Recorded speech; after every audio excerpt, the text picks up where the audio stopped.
Chapter 9: Cultural Conflict. Wanyan placed everything back into his backpack and went hunting for anything he could find as a meal. Tired of fish, he grabbed a few stones and headed along the pond looking for the first thing he could find. After 30 minutes, he came across a rabbit. He paused for a moment to see if it spoke. A sigh of relief came over him. He washed and cleaned it. As Wanyan sat on a log, he took out the scroll, learning his ancestry, and every few minutes he would turn the rabbit as the aroma thickened into the air every time the wind blew. The cool breeze stirred up words within him, so he got up, reached for his notepad, and wrote. The wind. You can't taste it, nor smell it, but it's there. The wind. You can't touch it, nor hear it, but it's here in the sphere. The wind. Where did it come from? Where is it going? What I do know, it comforts in time of need, especially in the heat. The wind. That's something, or someone I want to meet. The wind reminds me of someone special to me. That I can't see, but I know it is there. Can you guess who? Looking toward the sky, it's so blue. But the one I'm talking about is true. Clouds floating around with the rhythm, so true. Toss about only by the wind. Trees leaning back and forth, side to side, leaves dancing around. Squirrels racing up and down, playing in the wind. Wanyan smiled, placed everything in his backpack, ate his meal, and drifted off to sleep. The following day, Wanyan took the quick route through the woods and came upon an open field. Halfway through the field, he saw a sky craft pass. The vehicle did not make a sound as it passed, but he hoped they did not see him. He said, "The only way he didn't see me was if he wasn't looking." Just as he said that, the vehicle made a U-turn towards him. "What now?" he said to himself. Wanyan stood there as the craft approached. As it arrived, it hovered about 10 feet in front of him in the air. It slowly lowered to the ground, and seated on it was a very handsome man. Wanyan could not tell if it was a man or a woman at first. "Hello?" Wanyan hesitantly said. He heard Mletzi's voice. "Now see it with your spiritual eyes." The man quickly transformed into a hideous creature. The creature's feet looked like talons with very long legs. The body and head were one giant blob with sores and blisters that had pus seeping out. It made his flesh crawl. He couldn't believe his eyes. Wanyan got into a stance. "What are you?" the creature said. "I am Abenian Omega 345, and you are a lucky man, for you shall be my slave, my pet for the rest of your life, so I may feed of you as you worship me." Wanyan threw 3 stars towards its head, and they just went straight through the creature. He tried to strike the beast, taking out his samurai, but the sword went straight through it. The beast laughed until Wanyan performed a powerful roundhouse kick that hit the monstrosity in the middle of its face, and the creature let out a howling sound.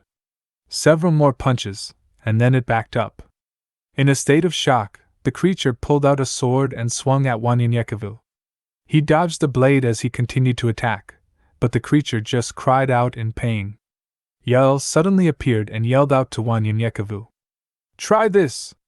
A sword rushed toward Wanyan, and with great speed and timing, Wanyan punched the creature once more. Then he turned around, just in time to grab the sword from Yael and cut the beast in half. The blade pierced through the flesh like paper as Wanyan slid it from its head down to its legs. A puff of smoke appeared, and it covered Wanyan in black soot. Yael approached Wanyan. "These are the beings that we have been training you for they are the fallen angels that follow Satan. Therefore, earthly weapons cannot harm them unless it is shielded by a special substance that the prophet Z shall provide."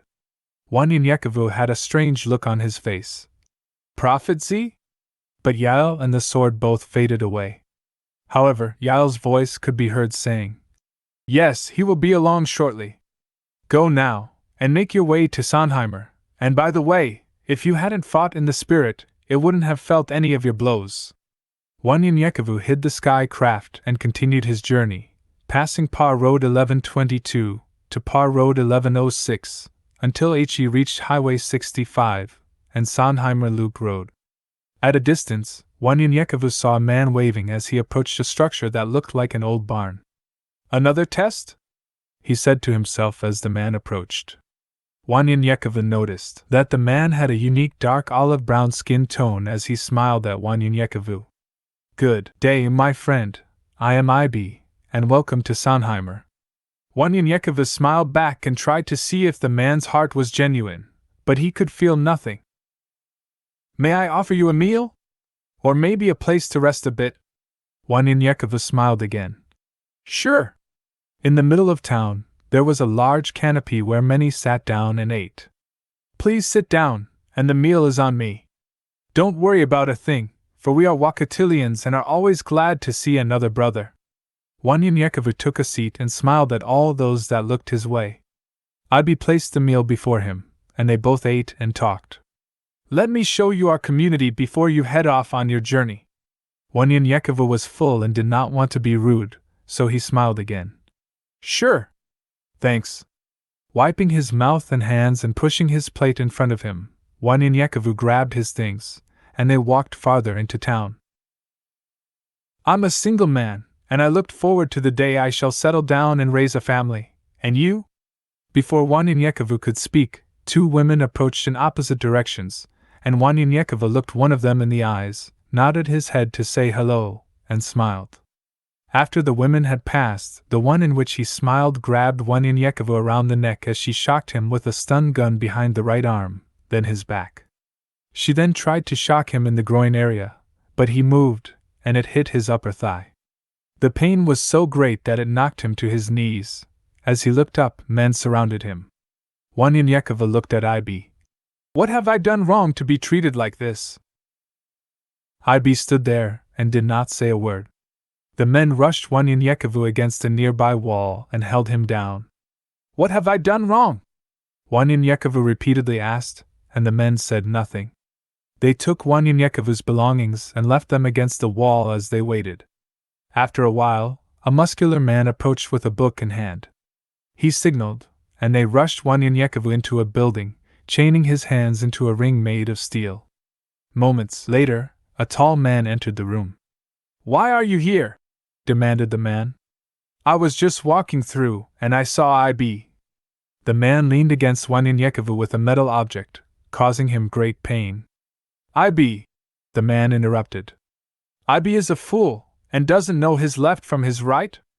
You have come for our women, haven't you? Wanyan said in a low voice. I only acknowledged the young lady's presence and smiled. That was it. It wasn't anything more than that. Besides, are we not all Wakatilians? Even if I was, what would be the problem? Are we not all blood? Are we not kin? The man became furious, slapping Wanyan and almost breaking his arms with the metal object, saying, We are a different breed than you. We can have your women but not procreate, but you and your kind are not worthy to touch the skin of our women, let alone look into their eyes. Wanyan then became mad. Then there is no way. You are Wakatilians but fools. With your backwoods hypocrisy, you are only an enemy of your own people. You might as well be Anakataas.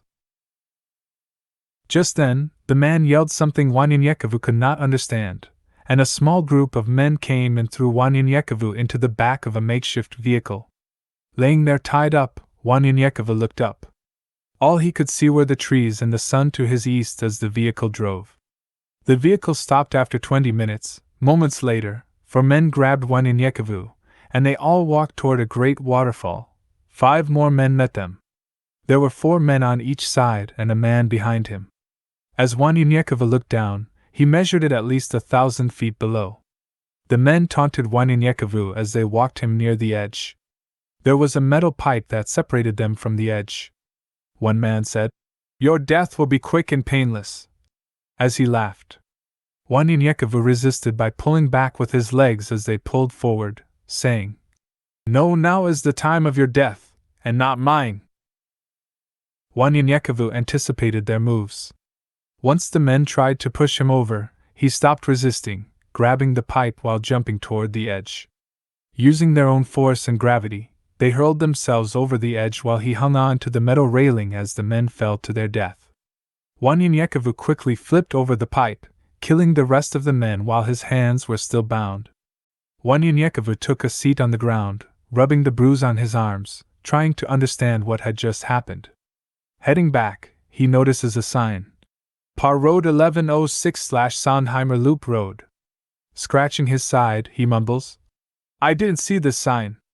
Hands still shackled and his mind perplexed until he walked upon a sign that said, "Welcome to Sondheimer, Louisiana." Wanyan walked through the town. It looked as if no one had been there for many years. He reached the structure where they held him hostage, but it was abandoned and barely standing. He continued, seeing his backpack as he bent down to get it. Letzi and Yael appeared. "Many will come and say that they are your brother or sister, but their hearts will be far from it. They shall deceive many with these lies. Taking, but never giving. Using you for profit but not caring for you at all. There will be many ways they shall try to deceive Sabaoth's children. This will be one of the many ways. Remember this. Stay here for the night." A campfire instantly appeared with a hammock and food already prepared as Mletzi continued speaking. "For you shall find rest and peace until you reach your last and final stop in Tallulah. Take your time and absorb the words and events that have happened today. Just be in Tallulah tomorrow before the sun sets." Wanyan held up his hand because they were still shackled as he held his hand up. They disappeared as well, but the bruises were still there. Wanyan just stood in a daze while thinking about everything that had happened to him. Everything felt real. The words of the tall man bothered him so that he recalled the history of the betrayal during slavery and segregation, the injustices incurred during the civil rights movement, and even the Trump era as he wrote, "Black or white? Our blood is red, yet we feel that we are greater than each other. We all die, though some of us think we're immortal. It's all because of the skin we're in that makes us sin. Black or white? It doesn't matter. We all must live, we all will die. Anything other than that is just a lie. True, I love my own, but even this took time. Ashamed of my own as a youth. I was taught that, I bought that. Believed that. But then I found the hard proof that I was of royalty. But back then, I just wanted to run and hide. Because I was told another lie. They said I was a savage, that I was a nobody. Then I found out I was somebody. Not because of my skin, but because of the sun. Black or white? Who's the greatest? None. But the sun." Wanyan realized he had 24 hours to get to Tallulah, so he relaxed and got caught up on some reading. Taking out his Torah, he read the book of James, which was his favorite, and finished by reading a few passages from the book of Acts and Revelations. The sun began to set, so he gathered some wood for the fire and finished up the scroll Mletzi gave him. His mind was racing again as he took out his notepad and wrote, "After death. What should I expect after death? A parade or a party? All that doesn't matter to me. What do you do with the eggshells after you have gotten the egg? Same here. What I want to know is where my soul will go. That's more important to me, that is what I want to know. Often thinking about my life after death, it brings questions without answers. Will I be taken to heaven? Will I lift my eyes in hell? Even now, while I have life in this body, I often imagine death. When I'm taken from this world, to enter the next. I know there are many out there that don't believe in life after death. There are many out there that believe they will be reincarnated after death. The word tells me, after death, there is judgment. I believe that everyone has a soul. After death, that soul needs somewhere to go. Do me a favor, go out into the woods, or someplace where it's nice and quiet. Look around, listen to the sounds. Now imagine that you don't have a body, no feelings, not with the human touch, with your eyes, only travel into space, fly until you have seen all you want to see. Now stop, look at the time, it's plain to see. You have traveled to eternity, a place without time. Now imagine, what will it be like? After death? He wrote, Mr. Holy Ghost. What is this in my hands? That got me shaking like a leaf. What is this in my feet? That got me dancing like a crazy man?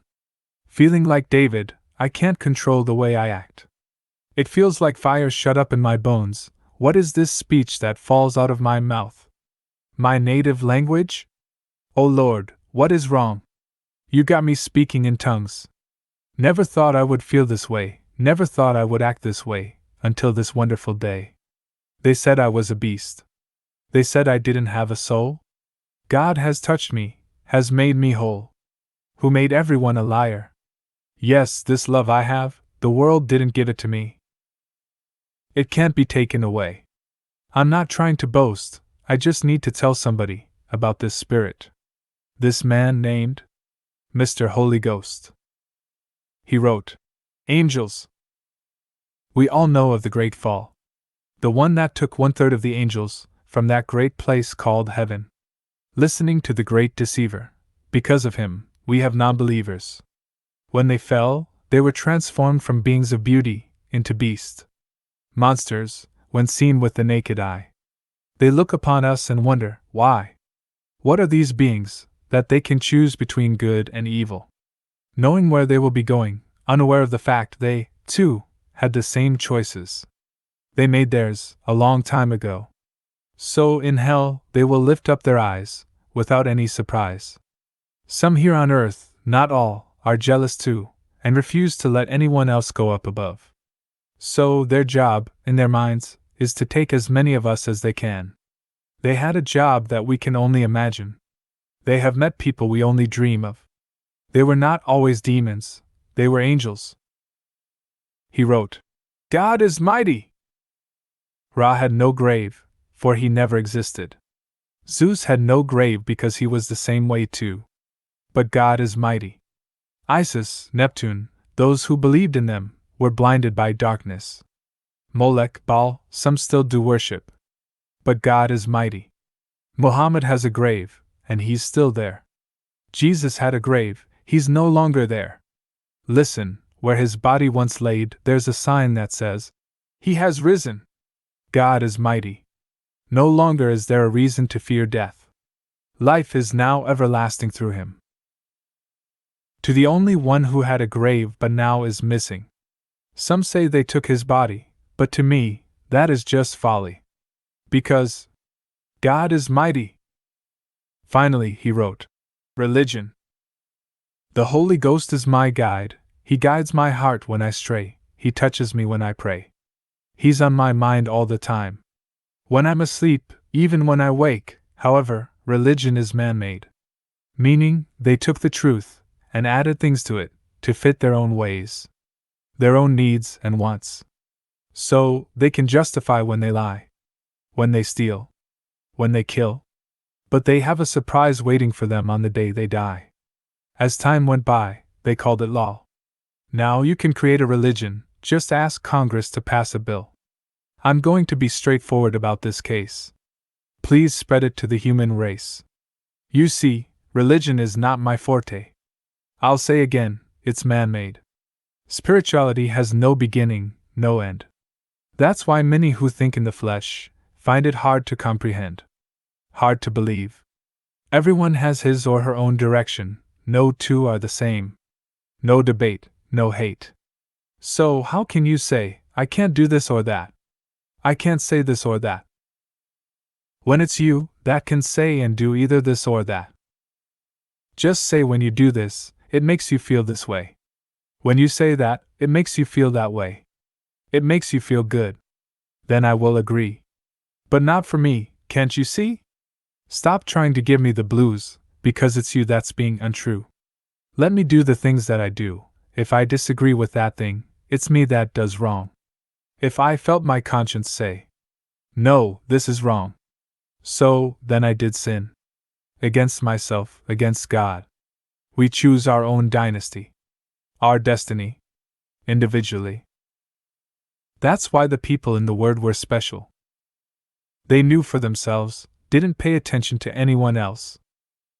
Can't you see that's the key? To spirituality. Not religion.